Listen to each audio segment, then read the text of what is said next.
बेटा हमारा ये थर्ड चैप्टर है, चैप्टर नंबर 3 बिजनेस एनवायरनमेंट। बातें नहीं, अब ध्यान सुनना। आज हम मेजरली बिजनेस एनवायरनमेंट के एक तो मीनिंग पढ़ेंगे और इसके फीचर्स पढ़ेंगे। आज की क्लास का हमारा एजेंडा ये रहेगा, मीनिंग और इसके फीचर्स। अब देखो, इससे पहले ऑलरेडी हम मैनेजमेंट हमने शुरू करा था। पहला चैप्टर हमारा मैनेजमेंट का फंडामेंटल था, इंट्रोडक्शन था। अगला हमारा बना उसके प्रिंसिपल्स, है ना। अब बात ये है कि ये थोड़ा सा अलग चैप्टर है। ये अभी तक मैनेजमेंट की सीरीज हमारी चल रही थी, उसके आगे मैनेजमेंट का प्रोसेस हमें पढ़ना था, प्लानिंग, ऑर्गेनाइजिंग, वो इसके बाद शुरू होगा। ये थोड़ा सा अलग टॉपिक है, लेकिन ये टॉपिक भी इक्वली इम्पॉर्टेंट है। छोटा सा चैप्टर, ज़्यादा इसमें ज़्यादा इम्पॉर्टेंट, ज़्यादा ऐसी बड़ी चीज़ें नहीं है, बट स्टिल ये ओवरऑल आपके अगर 80 नंबर में 6 नंबर का आ रहा है तो इसको भी कर ही लेते हैं। छोटा सा चैप्टर है ना।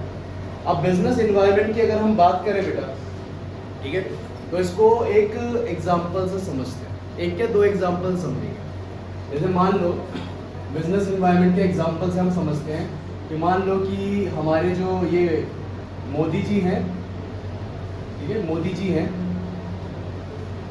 मोदी जी ने एक रूल पास करा। इन्होंने एक रूल पास करा इनके लिए ये एक पर्सन है, ये बहुत ऐसे गुस्से में है, ये बिजनेसमैन है। मोदी जी ने एक रूल पास करा। आपको पता है ना, मोदी जी कुछ भी कर देते हैं। 8 बजे के बाद नोट बंद कर देते हैं। कोविड के टाइम पे बोलते हैं बस 3 दिन के लिए घर के अंदर चले जाओ, एक कुंडी मार देते हैं बाहर से, बाहर नहीं आ पाते हैं, है ना। मोदी जी ने एक रूल पास करा कि बेटा जितने भी बिजनेसमैन है ना, उनके लिए मैं टैक्स का रेट इंक्रीज कर रहा हूँ। क्या इंक्रीज कर रहा हूँ? भाई ये बंदा तो ऐसे आग बबूला हो गया, ऐसे धुआं सा निकलने लग गया इसके सर पे कि ऐसे कैसे बढ़ा दिया टैक्स। तुम्हारे को इतना डोनेशन दिया हमने और आप हमारे ऊपर ही टैक्स बढ़ा रहे हो। इसने साफ मना कर दिया, नहीं दूंगा, कुछ भी कर लो, मैं नहीं देने वाला। समझे ना। एक और एग्जांपल लेते हैं। एक ना ये लड़की है,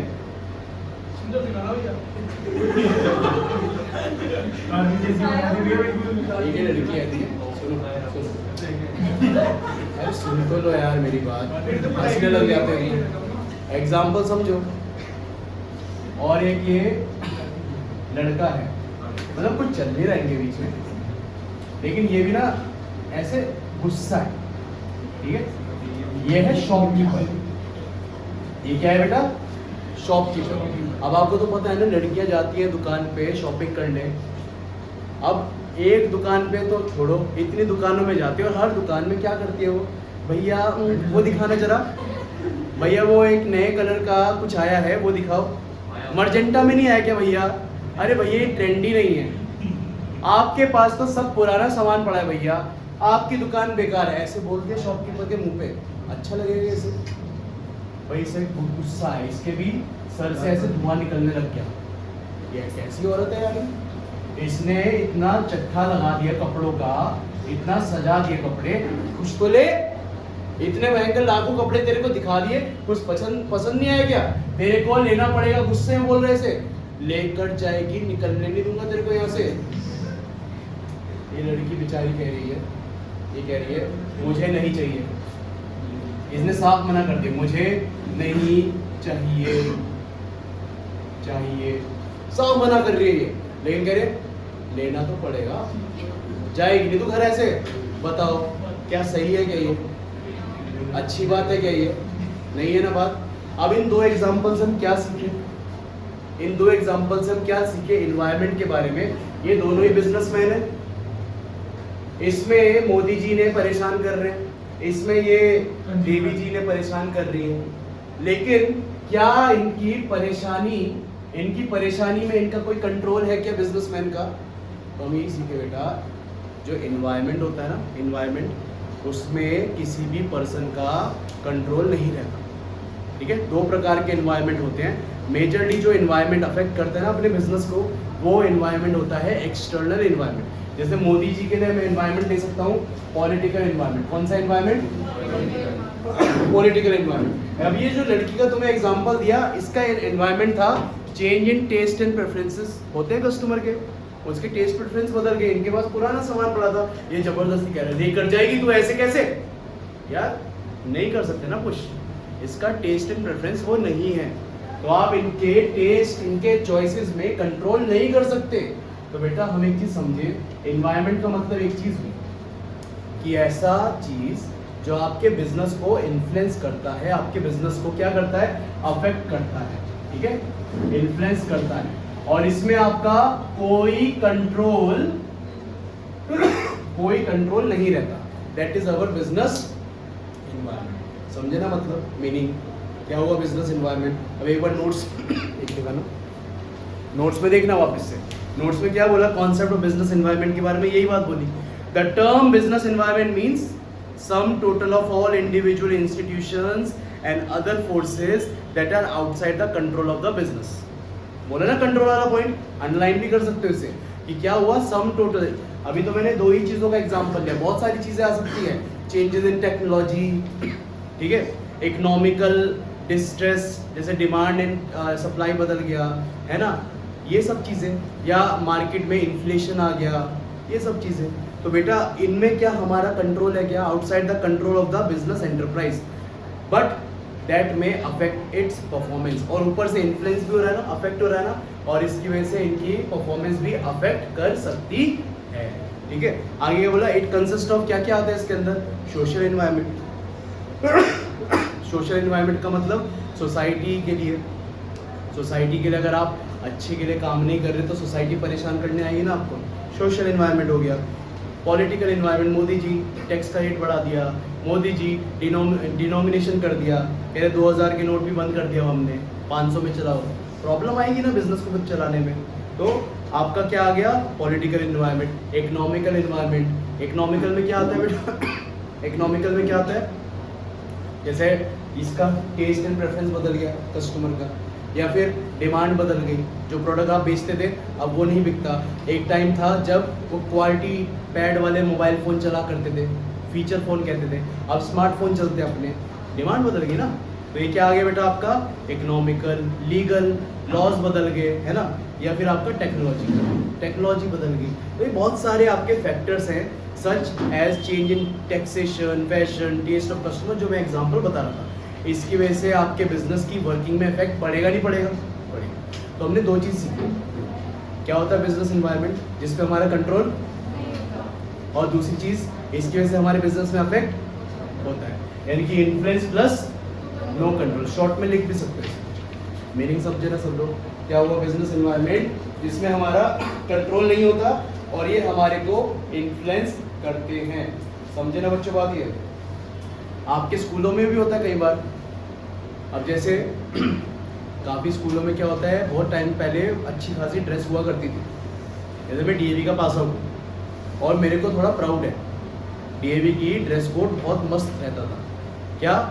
और इस चीज़ में मैं अभी डीपीएस वालों को बोलूँगा, अच्छा उनका अभी भी पहले से जो ड्रेस कोड था अभी भी उन्होंने वो बरकरार रखा हुआ है।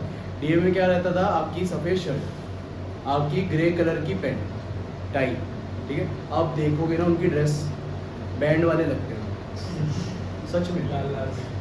अरे वो उनकी वो है चेक वाली शर्ट है, टाई भी हटा दी, नीली सी पैंट है, अजीब सी, बहुत बेकार लगता है ऐसा। अब अचानक से तुम्हारे स्कूल वालों ने सोचो, बोला अगले दिन से अब तुम्हारा ड्रेस कोड बदल गया, नई ड्रेस लेकर आओ। हो सकता है भाई तुम्हें गुस्सा आएगा, अभी तो लिए यार ड्रेस, ये चलानी थी, मम्मी ने लॉन्ग साइज वैसी दिला दी, 2 साल तक चलानी है हमें, अब ये भी बदल दो, अब ये भी नहीं लेकर आओ। तुम्हें गुस्सा आएगा, लेकिन तुम्हारा कंट्रोल है गैस पे, और इसकी वजह से तुम्हारा ड्रेस कोड भी बदल आना, इन्फ्लुएंस हुआ। तो ये भी इसका एक एग्जांपल बन सकता है। ये भी एक आपका क्या है बेटा, एक्सटर्नल एनवायरनमेंट, समझे ना। अब अगला पॉइंट हमारा आता है, अगला पॉइंट हमारा क्या आता है बेटा, फीचर्स ऑफ बिजनेस एनवायरनमेंट।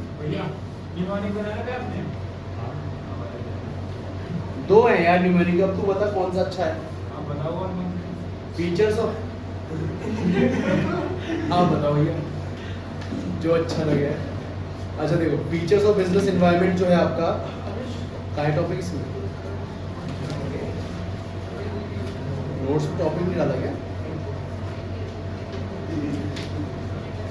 चलिए ना लिखना पड़ेगा शायद तुम्हें। पहला है क्या है इसमें? अच्छा ये रहा फीचर्स, हाँ ये रहा फीचर्स ऑफ बिजनेस एनवायरनमेंट। समझना, दो मैंने न्यूमोनिक कोड बनाए, लिख लेना पहले, या पहले सुनना फिर बताना कौन सा है। एक तो मैंने बनाया see you sir Tata, see you sir Tata, एक ही है सोबर सा अच्छा सा थोड़े बाहर के लोगों को बताने के लिए। एक थोड़ा कांडी सा है, इस कार के फीचर्स गंदे हैं, ये क्या कौन सा लिखना है? इस कार के सर, इस कार के फीचर वाले। चलो तुम सुधर गया नहीं। तो एक आपका न्यूमोनिक कोड हम यहाँ लिखेंगे, फिर समझेंगे न्यूमोनिक्स को ना। एक है आपका सी, फिर है यू, फिर है एस आई आर, फिर टाटा। टाटा नहीं बन पा रहा था, टाटा बनाया। जो कैपिटल वर्ड्स हैं वही आपके न्यूमोनिक्स हैं हमारे, सी यू सर टाटा, ठीक है। इसमें सी का मतलब होगा बेटा कॉम्प्लेक्सिटी, सी का मतलब क्या होगा? Complexity, okay. कैसे अभी समझूंगा। फिर सी यू, यू का मतलब होगा अनसर्टेनिटी, यू का मतलब होगा uncertainty, okay.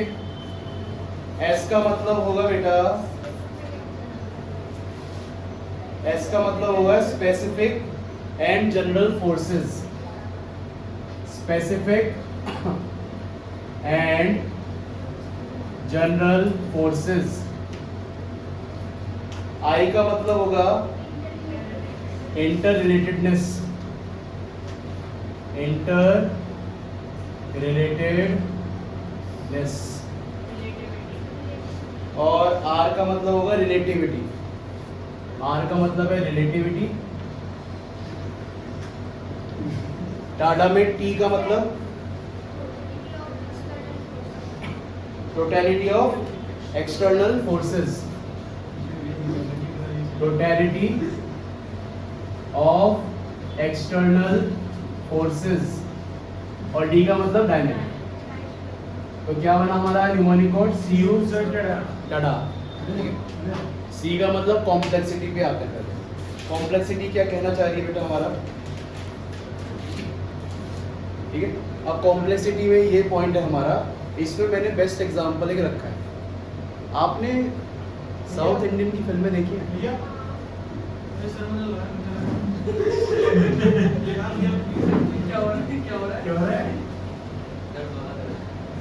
C you sir Tata mnemonic code है, तेरे को टाटा नहीं कर रहा है, सुन ले शांति से बैठ। आप लोगों ने साउथ इंडियन फिल्में देखी है? मेरे जीवन की एक मूवी थी जो मैंने देखी सबसे पहली, सुनना, साउथ इंडियन मूवी। क्या?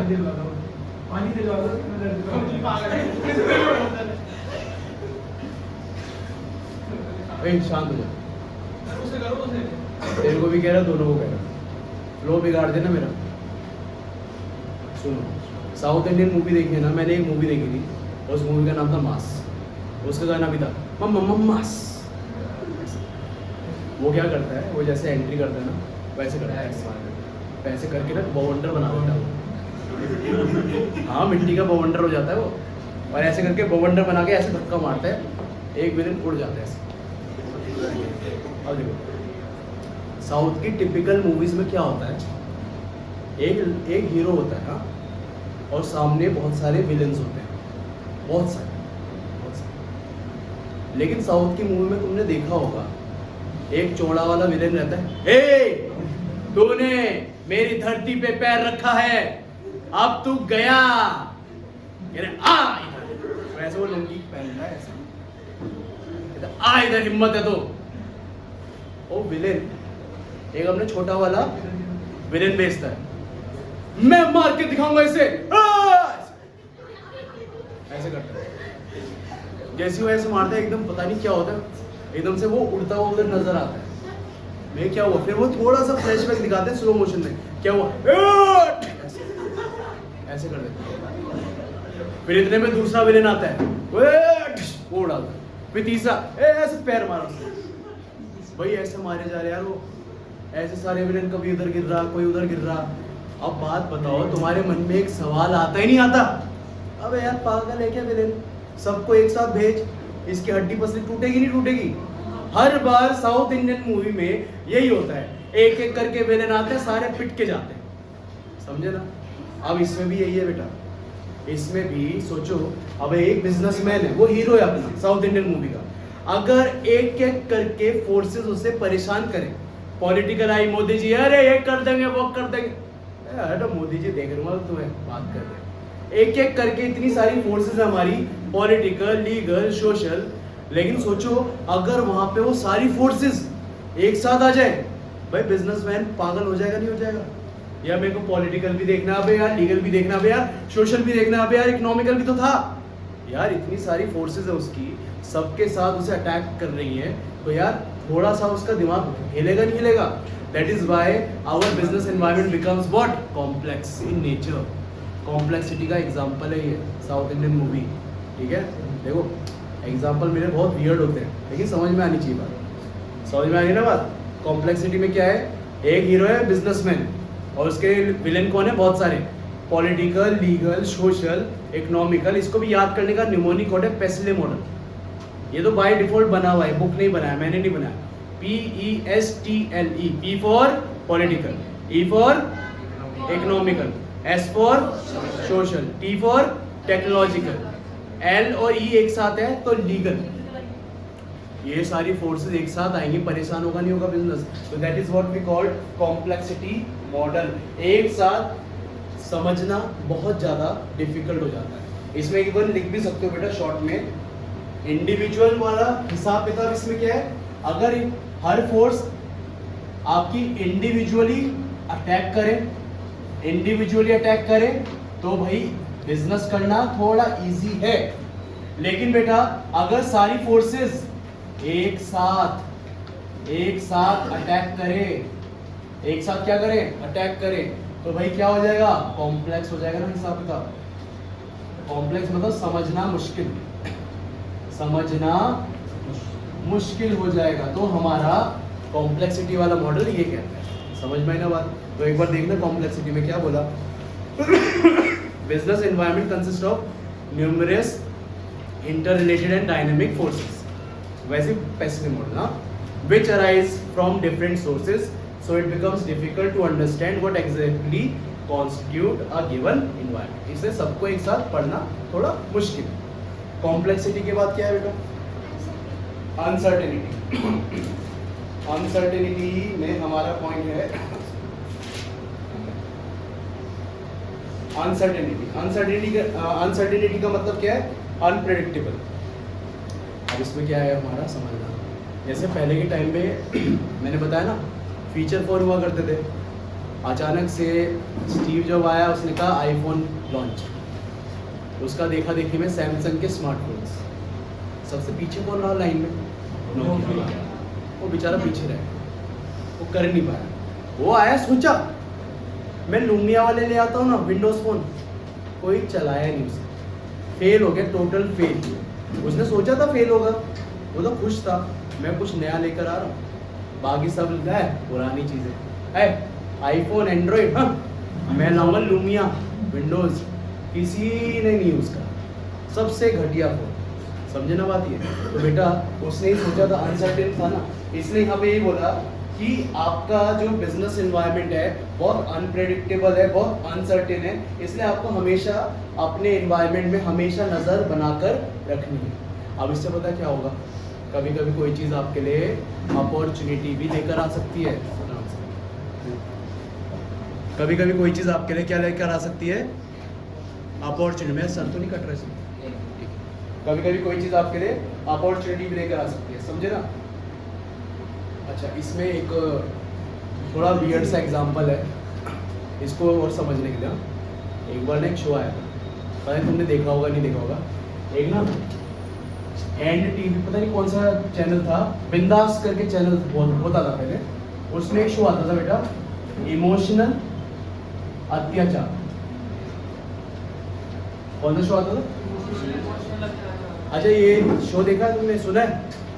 अच्छा, तुमने एक वो मीम तो सुना होगा गाना, जिसने वो गाना बनाया था बिगनी शूट करके गाना बनाया था हंसराज मुखाटे ने, जिसने वो कौन था रसोड़े में कौन था वाला गाना नहीं बनाया, उसी ने एक गाना बनाया था बिगनी शूट।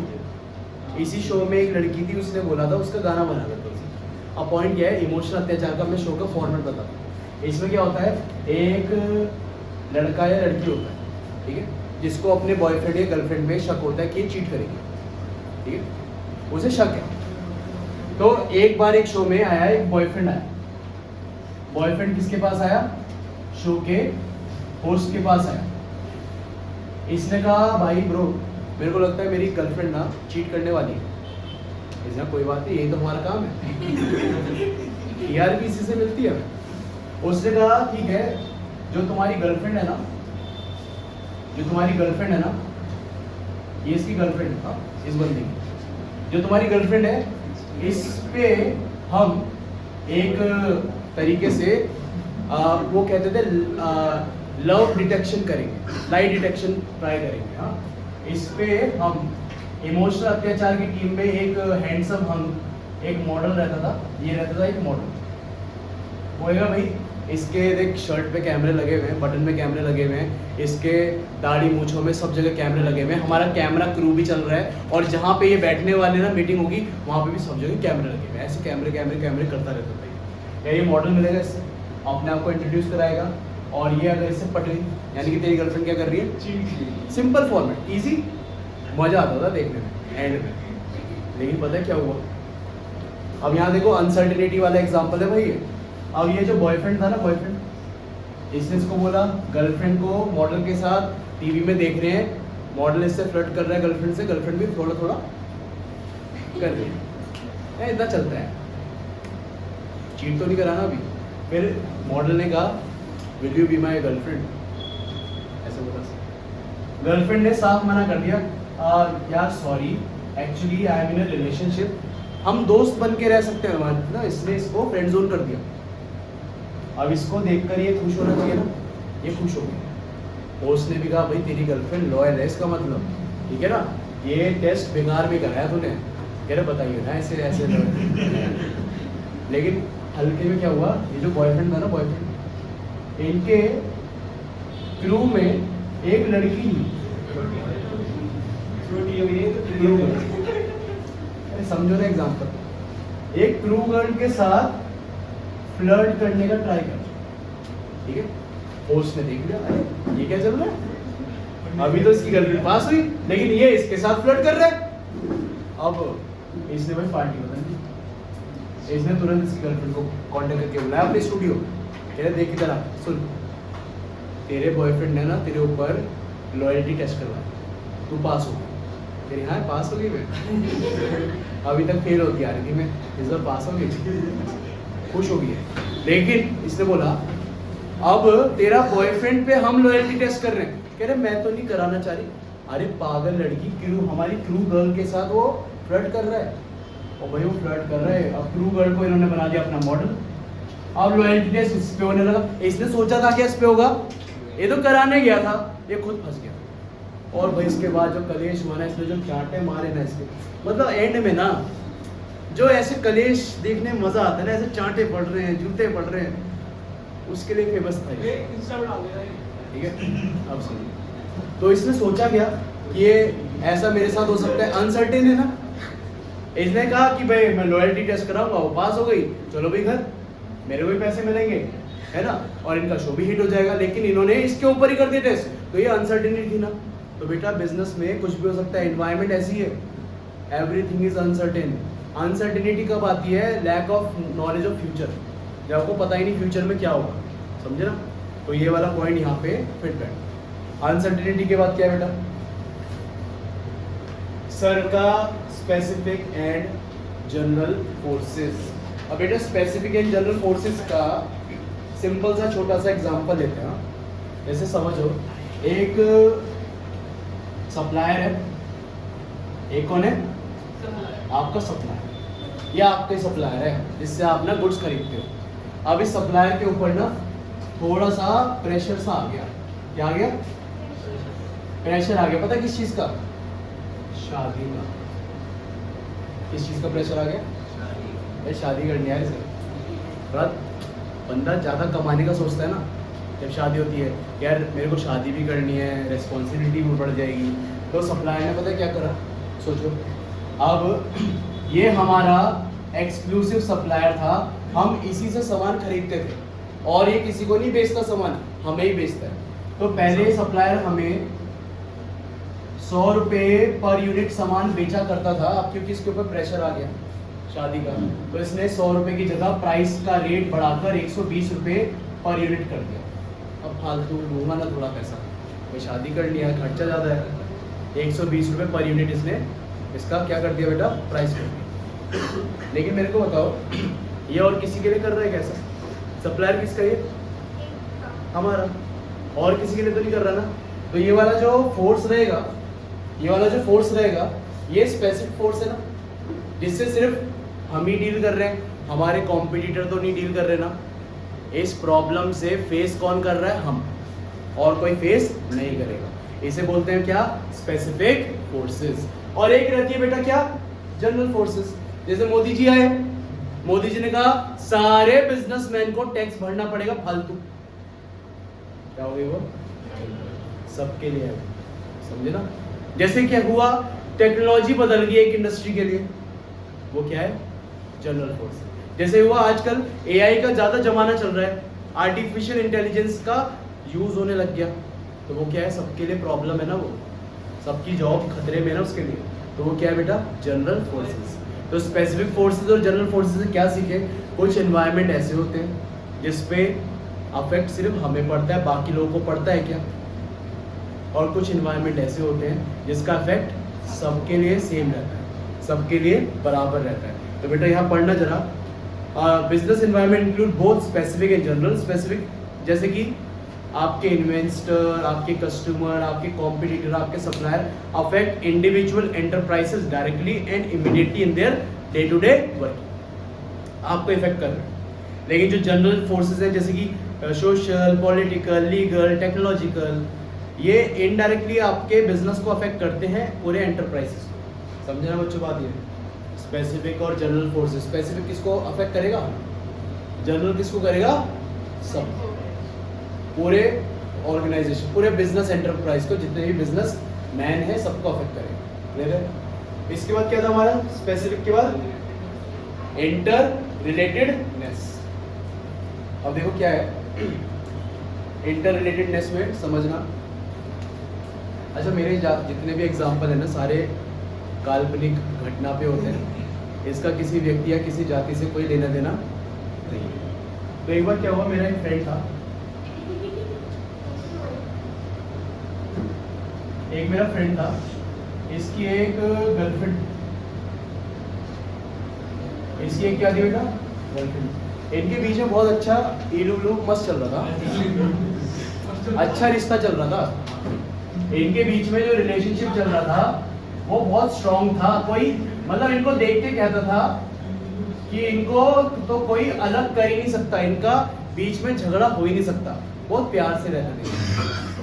फिर एक दिन पता क्या हुआ, मेरे दोस्त के एक और दोस्त था, मेरे दोस्त का एक और दोस्त था, और इसकी दोस्त की गर्लफ्रेंड की एक और फ्रेंड थी, एक और फ्रेंड थी, और इन दोनों का इलू इलू चलने लग गया। आई लव यू, लव, प्यार, मोहब्बत, इश्क। इसका एक और दोस्त है, उसका चक्कर इसके गर्लफ्रेंड की दोस्त के साथ चलने लग गया। इनका जितना स्ट्रॉन्ग रिलेशनशिप था ना, इनका उतना खट्टा रिलेशनशिप था। मतलब इनके आए दिन झगड़े होते थे। क्या होते थे?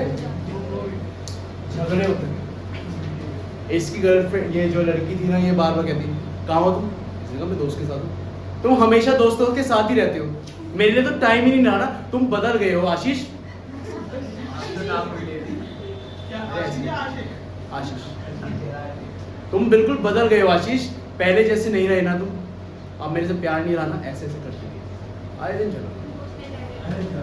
अब आशीष ने अपने फ्रेंड को बताया, ये यार बता यार, तेरी गर्लफ्रेंड की फ्रेंड ऐसे टॉर्चर करती है, बता अब मैं यार तू और मैं बेस्ट फ्रेंड है, अब हम साथ में भी ना घूमे, मतलब ऐसा रहा भाई, कोई प्यार इतना बड़ा नहीं होता, दोस्ती पहले, ऐसे बोल रहे। इसे ये बात समझ में आई, कह रहा बात तो सही कह रहा है आशीष, तू मैं बात करूंगा अपनी बंदी से, तुझे अपनी दोस्त को संभाले। अच्छा एक्चुअल में जो कहानी थी ना, एक्चुअल में कहानी थी वो इसने इसको बताई, ये जो आशीष था ना, अकॉर्डिंग टू हर कह रहा बहुत ओवर पोजेसिव था, आए दिन भयंकर कॉल, कहाँ हो, ये तुम्हारी कमेंट किसने करा तुम्हारी डीपी पे, ये कौन है लड़का, जानती हो तुम इसे, ये वो ना भाई है, भाई नहीं है, जिस हिसाब से कमेंट कर रहे सब पता है मेरे को। कॉल वेटिंग क्यों है तुम्हारा, किससे बात कर रही थी, अब बता यार सुरभि, मैं तुमसे बात कर रही हूँ, अब ये भी बताना पड़ेगा क्या। तो इसने इसको ये बात बताई, इसको भी समझ में आई भाई गलती तो आशीष की है। अब ये इसके सामने अपने दोस्त आशीष को डिफेंड कर रहा है, और ये इसके सामने मतलब बॉयफ्रेंड के सामने अपनी फ्रेंड को डिफेंड कर रही है। अब इनके झगड़े के बीच में, इनका झगड़ा चल रहा था, इन्होंने अपने दोस्तों की बातें रखी और इनका स्ट्रॉन्ग रिलेशन छोड़ो, इनका ब्रेकअप हो गया, इनका ब्रेकअप हो गया और इनका झगड़ा खत्म हो गया। अरे भाई झगड़ा तो इनका चल रहा था, ब्रेकअप इनका हो गया, अरे ये कैसा रिश्ता रहा। तो इससे हम एक चीज सीखे भाई, बिजनेस एनवायरनमेंट में ना जितने भी फोर्सेस है ना सारे इंटर रिलेटेड है, अगर इनके बीच में झगड़ा रहेगा ना तो इनके रिश्ते को भी अफेक्ट पड़ सकता है, समझना बात ये। अगर एक फैमिली है ना, फैमिली में कुछ मेंबर्स के बीच में अगर लड़ाई झगड़ा हो गया ना, पूरे घर का एनवायरनमेंट खराब हो जाता है, होता है नहीं होता, तो ये रहता है बेटा। तो हम इससे ये सीखे कि बिजनेस एनवायरनमेंट जो होता है इंटर रिलेटेड रहता है। जैसे कोविड आया था, कोविड के बाद से लोग, कोविड के टाइम पे इनफैक्ट लोग क्या करने लगे, मैं योगा करती हूँ रोज, मेडिटेशन करा करो, हेल्दी खाया करो, ऐसे हो गए। इवन कोविड के बाद भी जो हेल्थ इंडस्ट्री है ना वो ज़्यादा बूम हुई, लोग ज़्यादा कॉन्शियस हो गए अपनी डाइट को लेकर, क्योंकि कोविड में ये चीज़ दिखी, जो लोग अनहेल्दी लाइफस्टाइल जी रहे थे ना उनकी लाइफ में ज़्यादा इफेक्ट पड़ा कोविड की वजह से, और जो लोग हेल्दी लाइफस्टाइल जी रहे थे ना उनकी लाइफ में ज़्यादा इफेक्ट नहीं पड़ा कोविड की वजह से। तो इसके बाद से बूम क्या हुआ, हेल्दी लाइफस्टाइल जी, आपके जितने भी नॉन केमिकल फूड प्रोडक्ट थे वो ज़्यादा बिकने लग गए मार्केट में, आपके जिम की मेंबरशिप बढ़ गई, योगा की मेंबरशिप बढ़ गई। तो बेटा कोविड की वजह से इफेक्ट किस इंडस्ट्री में हुआ, फिटनेस इंडस्ट्री, हेल्थ इंडस्ट्री पे हुआ नहीं हुआ, उस फोर्स की वजह से आपकी फिटनेस इंडस्ट्री बूम कर गई। सोचो ना, वो इंटर रिलेटेड अफेक्ट आया नहीं आया। तो ये इंटर रिलेटेडनेस में यही बात हो रही है, देखना पढ़ना, the different element of business environment are closely interrelated. जितने भी इन्वायरमेंट है ना आपस में सारे लोग एक साथ जुड़े हुए, समझे ना बात, क्लियर है। इसके बाद क्या है हमारा अगला पॉइंट, रिलेटिविटी। अब रिलेटिविटी में क्या पॉइंट है, अब सुनो, इसका एक एग्जांपल है रिलेटिविटी का, सुनो। ये भी एक मेरा फ्रेंड है, मेरा फ्रेंड है, उसकी ना मस्त प्रॉपर्टी थी, करीबन 10-15 करोड़ की प्रॉपर्टी रही थी उसकी। हाँ, वो इंडिया में 10-15 करोड़ की प्रॉपर्टी बेच आपने पूरे परिवार को लेकर फ्रांस शिफ्ट हो गए, बोला फ्रांस में रहेंगे यार, वहाँ धंधा करेंगे, इंडिया में कुछ नहीं रखा, ऐसा था। अरे फ्रांस में उसने बिजनेस भी पता है कहाँ खोला, बुर्खा साड़ी बेच देना, फ्रांस में बुर्खा बेच रहा है अगला बंदा, साड़ी 10-15 करोड़ लगा दी, फैक्ट्री बना दी उसने। क्या बना रही फैक्ट्री, बुर्खा। क्या बना रही फैक्ट्री, साड़ी। अब देखो फ्रांस के लिए क्या कहा जाता है, फ्रांस क्यों फेमस है, फ्रांस एक चीज़ के लिए फेमस है, France is a secular country. France एक सेक्युलर देश है, इंडिया भी सेक्युलर है, बट जो एक खास बात जो इंडिया और फ्रांस को अलग बनाती है, फ्रांस ना कहता है आप यहाँ किसी भी रिलीजन को प्रैक्टिस नहीं कर सकते, फ्री विल है भाई यहाँ पे, बट ऐसे प्रैक्टिस करो, हल्के में करो, सुमड़ी में करो, ऐसे ओपनली प्रैक्टिस मत करो, किसी को फोर्स मत करो, समझे ना। इंडिया में क्या है, इंडिया में सबको आज़ादी है कि मुस्लिम, हिंदू, आपके सिख क्रिश्चियन सबके कल्चर इक्विवेलेंट है, सब लोग फ्री विल के अनुसार प्रैक्टिस कर सकते हैं, उसके अनुसार कपड़े वेशभूषा पहन सकते हैं। लेकिन फ्रांस में ऐसा नहीं है। अब सोचो पागल आदमी ने 10-15 करोड़ लगाकर फैक्ट्री बना दी बुर्खा और साड़ी बनाने की, बेचने की, ये चलेगा क्या उसका धंधा? नहीं चलेगा, रिलेटिविटी नहीं है ना वहाँ पे। अब वो बिजनेस उसका इंडिया में ही तो चल सकता था ना, इंडिया में साड़ी बेचता, वो बुर्खा बेचता, बिकता, समझे ना बात ये। तो यहाँ पे यही कहना चाह रहे बेटा रिलेटिवनेस में कि आपका हर कंट्री के रूल्स एंड रेगुलेशन अलग अलग रहते हैं, आपको उनके रूल्स एंड रेगुलेशन पढ़ने पड़ेंगे। मैकडी बेस्ट एग्जांपल है ना, मैकडी फॉरेन कंट्री में चले जाओ, उनका सबसे हाईएस्ट सेलिंग बर्गर बिकने वाला है वो वाला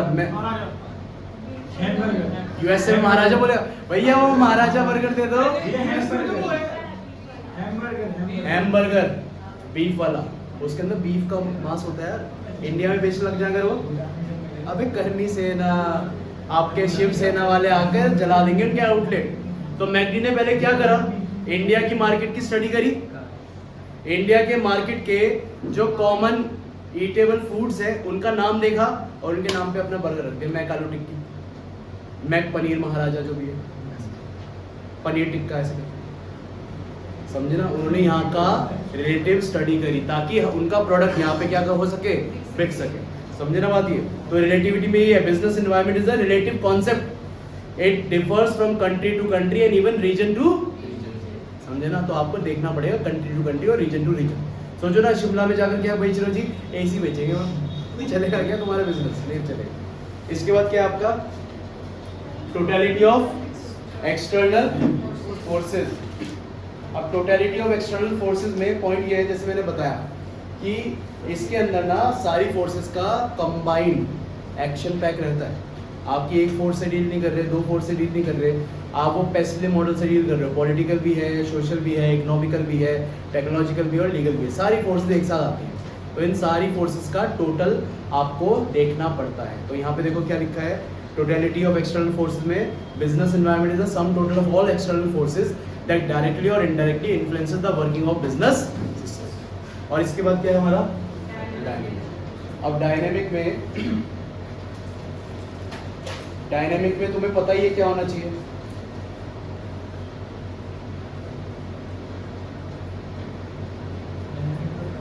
डायनेमिक में क्या होना चाहिए बेटा कि एकदम एनवायरनमेंट बदलता रहता है ना, वक्त के साथ आपको उसे अडेप्ट करना पड़ेगा।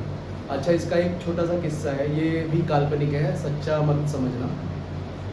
अब ना मेरी मम्मी को ना टीवी सीरियल देखने का बड़ा शौक है। अब मम्मी देखो सबकी बहुत प्यारी होती है, बहुत केयरिंग होती है, एक मतलब प्यार की एक मूर्त रहती है ना। मतलब अगर कोई बोले ना कौन है सबसे प्यारा तुम्हारे घर में, किससे प्यार करते ज़्यादा, आप मम्मी का ही नाम लोगे ज़्यादातर, है ना, या पापा का भी ले सकते हो, लेकिन ज़्यादातर सबके लिए केयरिंग जो होती है ना, लविंग केयरिंग, वो मम्मी रहती है। उन्होंने बचपन से लेकर आपको बड़े तक पाला है ना, खाना खुना खिलाया है, कपड़े कपड़े पहनाए हैं, सब चीज़। अब क्या हुआ, एक दिन क्या हुआ, मम्मी देख रही थी अनुपमा। अब यार थोड़ा बहुत मैं भी देख लेता यार बैठ के, मज़ा आता है। अच्छा मेरे को वहाँ तक स्टोरी पता है अनुपमा की। हाँ, अनुपमा थी एक बेचारी औरत, उसका पति का कहीं बाहर चक्कर चल रहा है हॉट लड़की के साथ। वो ऐसा था क्या, देखना पति का हॉट लड़की के साथ चक्कर चल रहा है, इतना मेरे को पता है। और मेरे को पता है अनुपमा बेचारी ना खुश नहीं है, तो अनुपमा ने आगे जाकर उससे डिवोर्स ले लिया। फिर अनुपमा ने अपने कॉलेज स्वीट हार्ट, मतलब कॉलेज में एक बंदा उसे पसंद करता था, अनुपमा उसकी क्रश थी, सच में क्रश थी। वो बंदा बड़ा हैंडसम है, मेरे को लग नहीं रहा अनुपमा क्रश थी, उल्टा हो सकता है साहब, जो भी है। उसने फिर जब डिवोर्स हुआ साथ में मिले वो, अब वो बेचारी की वाइफ मर रखी थी, उसने कहा मैं भी अकेला हूँ, तू भी अकेली, साथ में उन्होंने शादी कर ली। यहाँ तक मेरे को पता है। अभी उस दिन क्या देखा मैंने, उस दिन क्या देखा, मम्मी टीवी देख रही, सुनो, मम्मी टीवी देख रही, अब अनुपमा और अनुपमा का बॉस फ्लर्ट कर रही। मैंने कहा मम्मी ये क्या चल रहा है, मम्मी कहती चुप रहे, मेरे को देखने दे। भाई अब मेरे अंदर वो जिज्ञासा आ गई ना, मैं कहा यार अनुपमा बेचारी थी यार, ये क्या बॉस के साथ फ्लर्ट कर रही है, व्हाट इज दिस। मैं मम्मी बताओ ना ये क्या चल रहा है। भाई मम्मी ने लिटरली टीवी का रिमोट मेरे नाक पे मारा है। क्या हुआ? देख रहे नहीं टीवी सीरियल, मैं भी तो देख ही रही हूँ। भाई ऐसे डांट के मैं ऐसा हो रहा, ये क्या हो गया? ये तो प्यार की मूर्त है ये, इनके अंदर चाची ताड़का कहाँ से आ गई? अरे भाई साहब एकदम ऐसे बदली ना हो, ऐसे लूंगा मूड बदला ना। उसके बाद टीवी में ऐड आ गया, ऐड के बाद फिर वो प्यार की मूर्त। अरे लगी क्या तेरे को? मैं तो यार तू इरिटेट कर रहा था ना। अरे कुछ नहीं, इसका जो बॉयफ्रेंड था ना जिससे शादी कर ली, उनका इन्होंने एक लड़की अडेप्ट करी। लड़की ने बोला कि अनुपमा उसे पसंद नहीं है, तो उसने छोड़ दिया अनुपमा को, मतलब म्यूचुअल अंडरस्टैंडिंग के साथ छूटा। अब ये नया कोई कैरेक्टर आया, इसके साथ इसका चक्कर चलने वाला। मैं तो अनुपमा है क्या है ये? तो है नहीं हो भाई, मम्मी का एकदम से मैंने जो स्वीट नेचर था एकदम बदलते हुए देखा ना। डायनामिक भाई एकदम से सीरियल को लेकर इतनी ऑब्सेसिव सी हो गई वो, समझ ना पाती है। मतलब हर किसी का मूड, हर किसी पर्सन का मूड बदलता रहता है, डायनामिक रहता है। ऐसे बिजनेस का एनवायरनमेंट भी बदलता रहता है भाई। किसी का टेस्ट एंड प्रेफरेंस जो पहले था अब वो बदल गया, समझ ना पाती है। इसलिए उसके बाद से मैंने प्रण किया अनुपमा नहीं देखूंगा मैं। सही कह रहा है, ठीक है ना। तो बेटा ये सारे हमारे क्या बन गए? Features.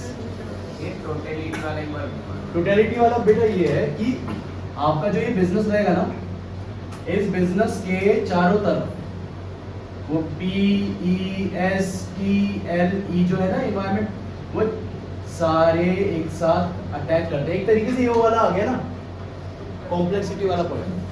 Why our business environment is complex? Because सारे एनवायरनमेंट एक साथ आपको समझने पड़ते हैं। तो टोटलिटी ऑफ एक्सटर्नल फोर्सेस में यही है कि सारे एनवायरनमेंट एक साथ आपको समझने पड़ेंगे। समवट सिमिलर से पॉइंट कि ये टोटलिटी है, इसी वजह से कॉम्प्लेक्स। तो बेटा हमारा क्या बना mnemonic code? CU sir Tata, C for complexity, south Indian movie वाला एग्जांपल। हाँ, फिर U फॉर अनसर्टेनिटी, अनसर्टेनिटी कभी भी कुछ भी हो सकता है, इमोशनल अत्याचार वाला एग्जांपल। फिर sir S for specific and general force, मतलब कभी कभी आपको ही अफेक्ट करेगा या सबको करेगा। फिर I फॉर इंटररिलेटेडनेस, कि सारी चीजें एक साथ कनेक्टेड है भाई यूनिवर्स में। एक वो कहते हैं यूनिवर्स में एक इफेक्ट चलता है बटरफ्लाई इफेक्ट, कि एक इंसिडेंट की वजह से काफी इंसिडेंट उसकी वजह से चेन रिएक्शन होते रहते हैं। तो इंटररिलेटेडनेस रहता है, ठीक है ना। इसके बाद क्या है बेटा? रिलेटिविटी। आपको बिजनेस एनवायरनमेंट में देखना पड़ेगा कि जो एनवायरनमेंट जिस कंट्री में है वो एनवायरनमेंट उस कंट्री में नहीं है। हर कंट्री के कस्टम्स ट्रेडिशन अलग अलग रहते हैं, country to country, region to region ये चीज डिफर करती है। इसके बाद क्या है हमारा? Totality of external forces. बहुत सारे आपके एनवायरनमेंट है, एक्सटर्नल फोर्सेस, वो एक साथ अटैक करते हैं भाई, सबको पढ़ना पड़ता है। फिर लास्ट है डायनामिक, मतलब कभी भी बदल जाता है। अब ये पढ़ रहे थे, बदल गए, अब नया पढ़, समझने बात ये। तो ये हमारे क्या बन गया बेटा? फीचर। तो क्या हुआ बिजनेस एनवायरनमेंट? दो शब्दों में समझा है, ऐसा एनवायरनमेंट जिसपे हमारा कंट्रोल है क्या? No control. इन्फ्लुएंस है, कंट्रोल नहीं है लेकिन इन्फ्लुएंस करता है। और इसके फीचर है हमारे ये CU सर, फिर बाकी चीजें हम कल करेंगे।